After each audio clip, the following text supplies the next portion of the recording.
The Next Gen Montero is just on the horizon. It is not yet here, but we do have something new. The Montero gets another facelift. This is the new Black Series 4x4.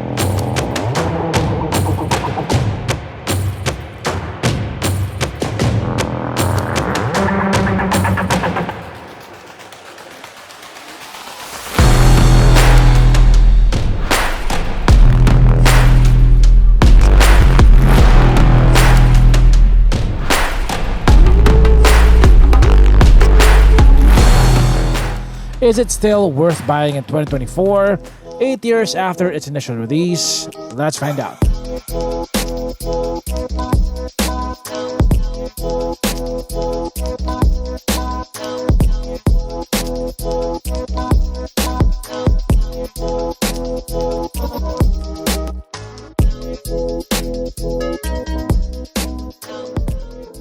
The current Gen Montero has been around for almost 8 years now.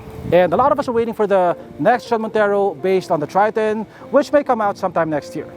Now in the meantime, while we're waiting, Mitsubishi gives us a second facelift for the current Gen Montero. So what we have here is the Montero Sport Black Series, which is now the top of the line model in the lineup, replacing the GT. Prior to this facelift, the Black Series only came as a 4x2 model. Now it also comes as a 4x4, which is the one that we have here. So the meanest looking variant of the Montero is also appropriately the top of the line model. The new Montero Black Series now also has more blacked out accents than the previous one. Save for the chrome accents on the front fascia, all the chrome has been blacked out. Now let's talk about the changes here. It now gets Mitsubishi's updated dynamic shield front fascia. The grille is different. You don't get the 3 straight horizontal elements anymore. Instead, you get a blockier design with these hexagonal shapes in between. You also have this DRL, which spans across the grille.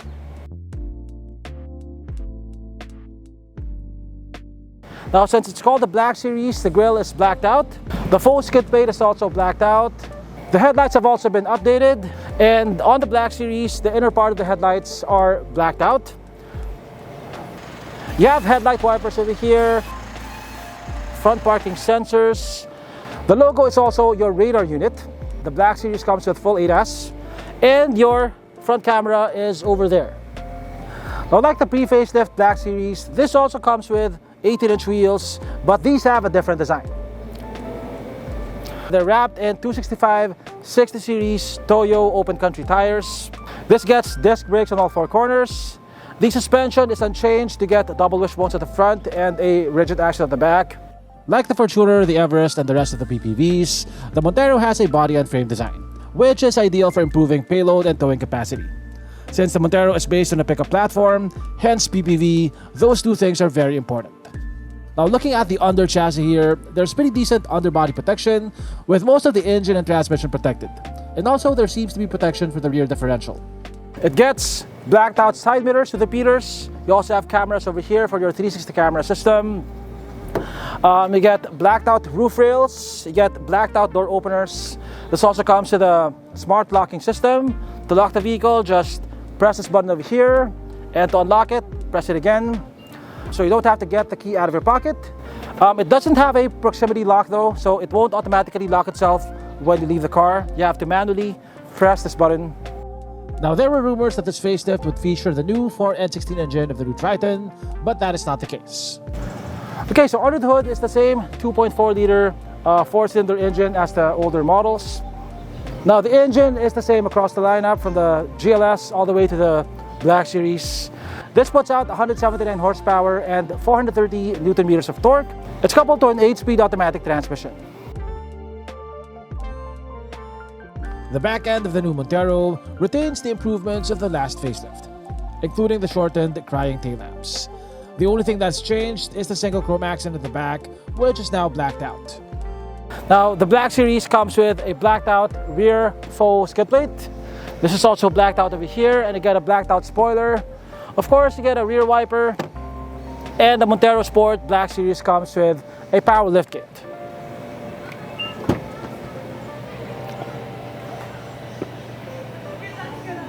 Now, space back here is not the best in its class, but it's pretty decent. It's also much better than the Fortuner, which is the worst in this class. Now, you have a pretty high loading height over here, but everything folds flat to the floor unlike the Fortuner. Just a minor complaint, it takes a few more steps to fold the seats of the Montero compared to its rivals. First, you tumble the second row seats forward, and then you pull on this to release the bottom part of the third row seats. And then you push the seats down. So now you have a flat loading surface.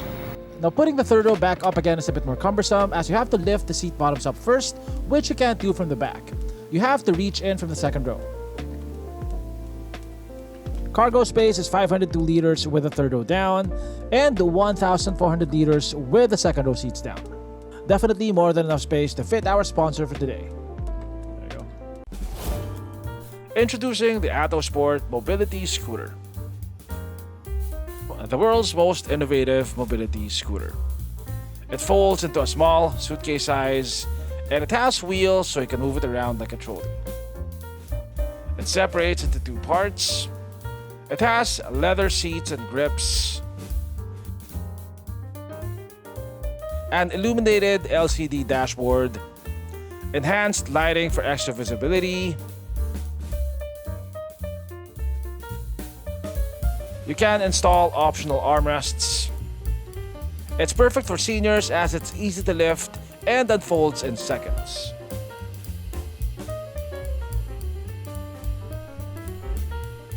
It has a maximum speed of 10 kph, shock absorbing flat free tires, high ground clearance, advanced braking system, be free to travel anywhere, land, sea or air.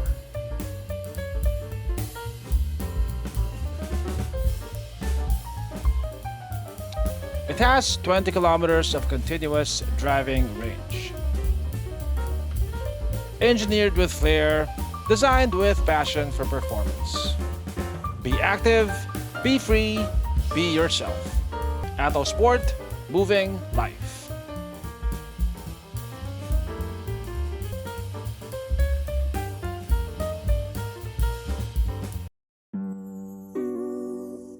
So we're now inside the Mitsubishi Montero Sport Black Series. Now, a lot of this is the same as the previous models, but there are also a lot of very obvious visual changes. Like, you now get this brown and black color scheme. The seats come with these diamond patterns on them, which I think make the car look a bit more premium and more grown up. Both seats are power adjustable. I wish the driver's seat came with adjustable lumbar support though. The steering wheel has been updated. It now looks similar to the steering wheel of the Triton. It's leather wrapped. You get paddle shifters over here. You also got plenty of buttons here for your ADAS. The Black Series 4x4 comes with adaptive cruise control, blind spot warning, and autonomous emergency braking. You don't get lane keep assist on the Montero. That's the system that automatically steers the car. The steering wheel tilts and it also telescopes. The instrument cluster has also been updated. It still has what appears to be the same 8-inch infotainment screen, which is starting to look a bit dated. You still get Apple CarPlay and Android Auto. You get offline navigation and you get a 360 camera, although the resolution isn't the best in this segment. Now, one thing that I like here is that we get plenty of physical buttons for adjusting our climate control and also our audio.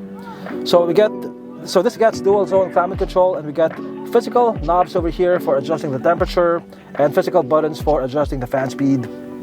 You get two USB-A ports over here, one HDMI port. Your rear differential lock button is over here. You got a physical dedicated button for locking the rear differential. You got a 12-volt outlet over here. You get an electronic parking brake without a hold. Your hill descent control buttons are over here. Now the Black Series comes in 4x4 and 4x2 variants. Now, one visual difference between the 4x4 variant and the 4x2 variant on the inside is that the 4x4 variant gets this knob over here for selecting among the different drive modes. You have 2 high, 4 high, 4 high LC, and 4 low LC. So you can shift from 2 high to 4 high without stopping the car, but you have to stop the car to shift to 4 low. In terms of storage, you have a pretty sizable glove box, which is also dampened. Now, compared to the Everest, you don't have as much space underneath the center armrest. Now, unlike its competitors, it doesn't have a wireless phone charger. The Terra, the Everest, the Fortuner, and the new MUX all come with wireless phone chargers. The Montero Black Series 4x4 also comes with a sunroof. although it's not panoramic. Now in this segment, only the higher spec Everest models and the Montero Black Series 4x4 come with sunroofs. Although the Everest has the advantage because its sunroof is panoramic, which means that it goes all the way to the back of the cabin. And you also get plenty of grab handles here for easier entry. Now in terms of materials, the dashboard is made of hard plastic, like the previous models. This is hard plastic over here. Now this is leather wrapped over here, and this is also leather wrapped. You have piano black accents over here. Over here you have this aluminum black accent here with diamond patterns on it. Now here's the back seat. The space is okay. I have quite a bit of knee room over here. Headroom is also quite decent. I have about 3 inches. You get this foldable leather wrapped armrest with retractable cup holders. Your air con vents are over here and also over there. You have a 150 watt AC power outlet over there and also 2 USB-A ports. Now the seats are okay. The backrests though don't have a lot of bolstering. It definitely does not feel as spacious as the Everest or even the MUX. It feels narrower and the roof is a bit lower. You also get a pretty high center tunnel over here, which can be a problem for the center passenger if you have one. Yeah, but for people of my size and people who are a bit taller, I think this is going to be just right. Third row seat, just do this.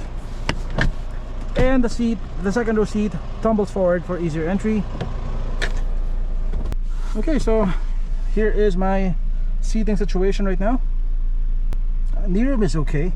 You can't move the second row seats forward, so if you need more knee room than this, it's gonna be a problem. Headroom, my head is brushing against the roof. The flooring is pretty high, not as high as the Terra, but it does feel like you're squatting here at the third row seat. Air con vents are over here, one on each side, one over here and one on that side. Yeah, so it's better than the Terra, better than the Fortuner, but not as good as the MUX and not as good as the Everest.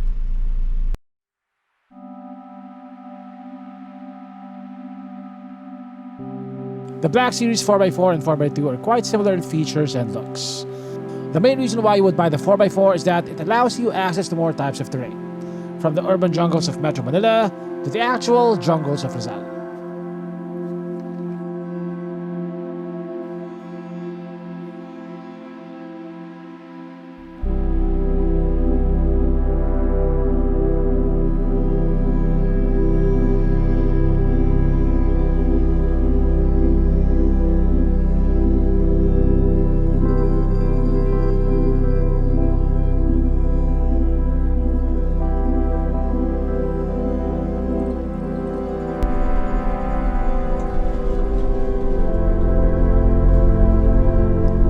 Trails like this are pretty common in Rizal.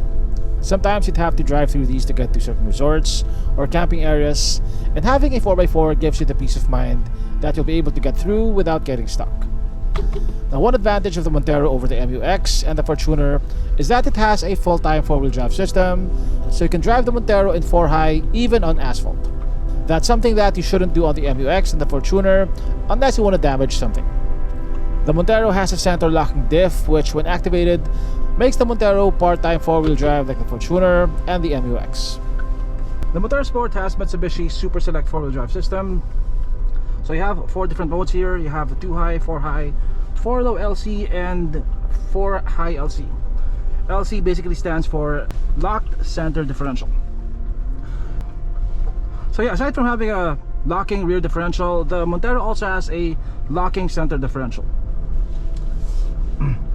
Now when you're managing light off-road trails like this, you don't really need locking differentials, but when you're on terrain with very minimal traction, or when you're testing the articulation of your vehicle, having locking differentials would definitely help, because that would guarantee that power is sent to both sides of the vehicle.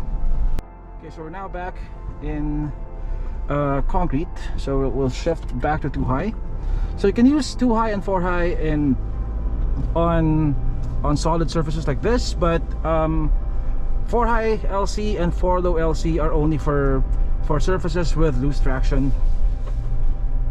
By the way, you can shift from 2-high to 4-high without stopping the vehicle.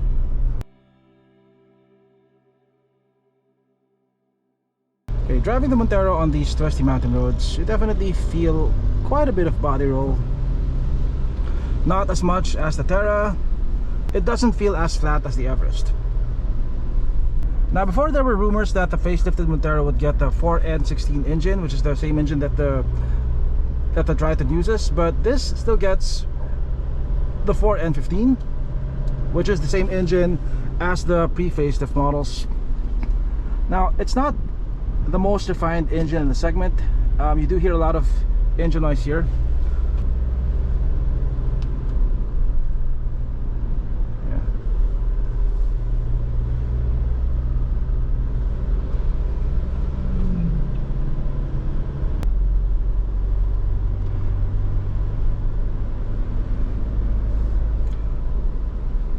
Yeah, it's definitely no sporty PPV, but I like how precise the steering is. There is very little dead zone.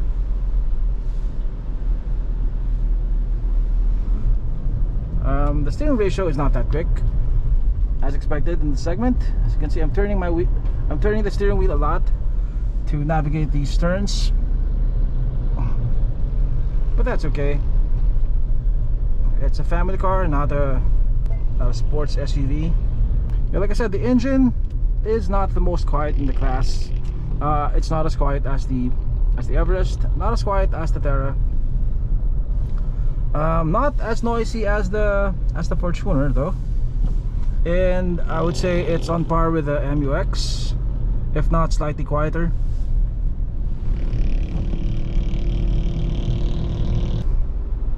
So this has 181 horsepower and 430 Newton meters of torque, which is the lowest among top-of-the-line PPVs.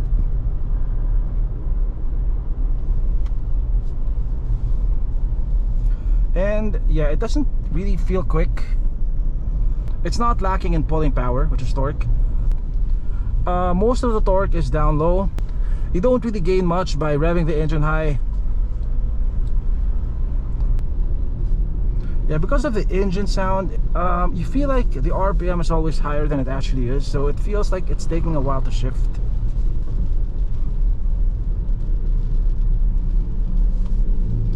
Also, the Montero Sport Black Series comes with paddle shifters, which definitely helps when you're going on downhill roads like this. I can just put it at the lower gear. We're in second gear, and I'm not even stepping on the brakes. We're just using engine braking to slow down.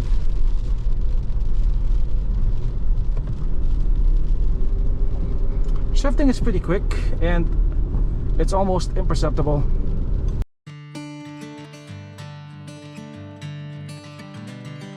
At 100 kph, there is quite audible wind noise coming from the A-pillar, the side mirrors. Yeah, it sounds like you're going much faster than 100 kph because of the wind noise.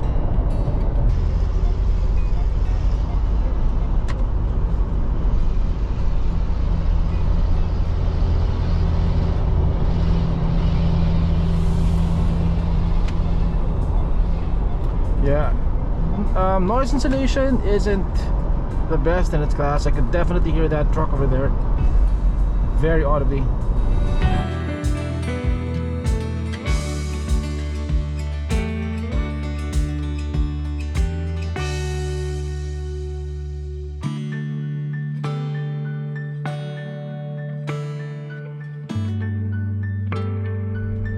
Okay, so during that stretch of highway driving, I averaged about 17 kpl at an average speed of 70 kph.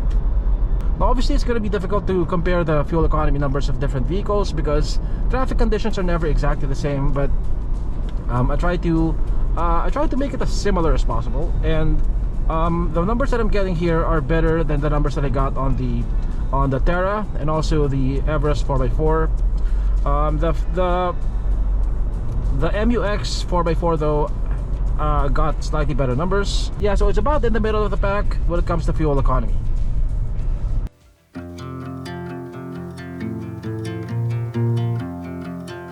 The Montero Sport Black Series 4x4 and 4x2 come with adaptive cruise control, which I have activated right now.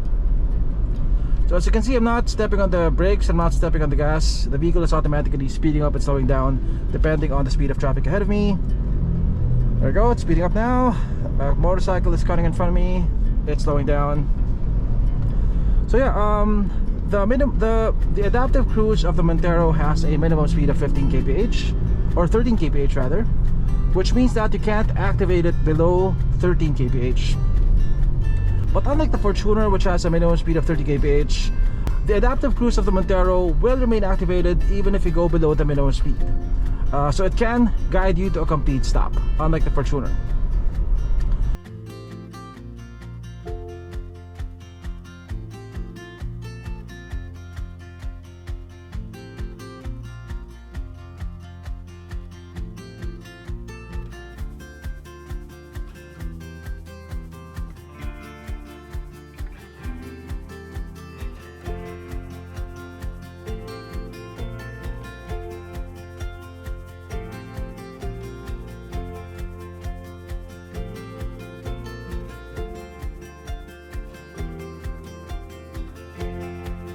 The Montero Sport Black Series 4x4 sells for 2,502,000 pesos.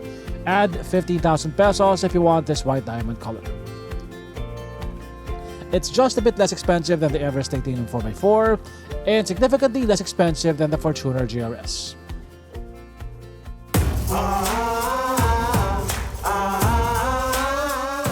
Now 8 years is a long time. 8 years ago, the iPhone still had a headphone jack. 1080p was still considered high resolution, and you could still count the number of car brands in the Philippines with the fingers in your hands. A lot of things have changed, but the Montero has remained mostly the same. You can view that fact in a number of different ways. On one hand, it doesn't feel as modern as some of its competitors, but also you have a platform that has undergone 8 years of mass testing, so most of the kinks should be ironed out. Mitsubishi did such a good job designing the Montero that 8 years later, it's still a pretty solid choice. The Montero offers good ride quality for its segment, a pretty solid 4x4 system, and a nameplate with a pretty solid history.